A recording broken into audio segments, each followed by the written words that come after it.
So guys, bisitahin natin tong ongoing na construction na townhouse dito sa Apoyama Residences, Kidapawan. Ayan yung townhouse dito guys. So minimalist style siya guys. At malapit na siyang matapos. Nasa 90% na siya. Nasa architectural finishes na kami. So guys, pasukin natin.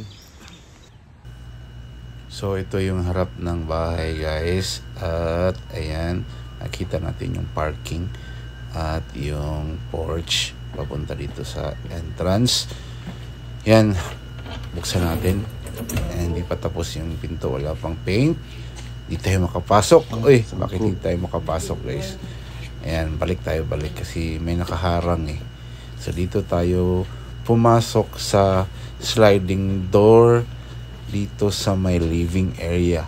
So ito yung living area at katabi nito yung dining area yan at ito yung kitchen niya, no?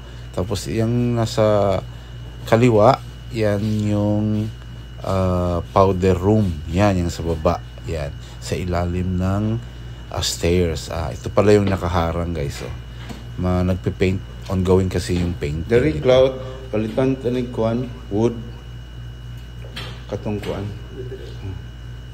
Kani wood ni siya. Wood planks.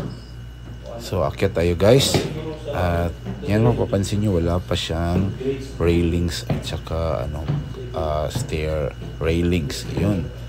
Tapos ito na yung landing. At ito na yung dalawang bedrooms, no? Ito yung bedroom 1. May toilet na siya. At ito yung master bedroom, may sarili na ring toilet at walk-in closet. Yan, malaki yung area niya guys. At malaki rin yung toilet niya with walk-in closet. Yan.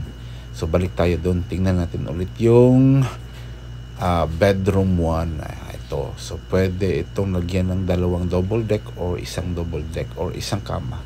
At meron na rin siyang sariling toilet. Okay guys, located po nga po pala ito sa likod ng Gaisano Mall, Kidapawan. So ito yung natapos na road guys dito sa ating Apoyama Residences. Ayan. So yan, ito yung gate niya guys at ito na yung papunta sa main entrance. Yang kalsada na yan at binuksan na namin yan at this year guys ay mabubuo na rin yan pagkatapos na matapos yung bridge dyan, yung box culvert nilalagyan. Ito yung main entrance niya guys dito. Yan. Okay, so pag lumingon tayo dito makikita natin yung open lots. Ito yung portion ng open lots at ito yan. Okay, so may nagsisimula na rin kaming mag-concrete pavement dyan sa roads. So yan yung bandang likod na to guys ng site ng Apoyama Residences. At ito yung na 40% na natapos na roads, no? Ayan. So nandyan nakalocate ang ating townhouses at ang ating semi-detached house at ang ating townhouses, no? So dyan. Okay guys, so ito nga pala si Architect J for Architect J Vlog. Thank you guys, bye bye.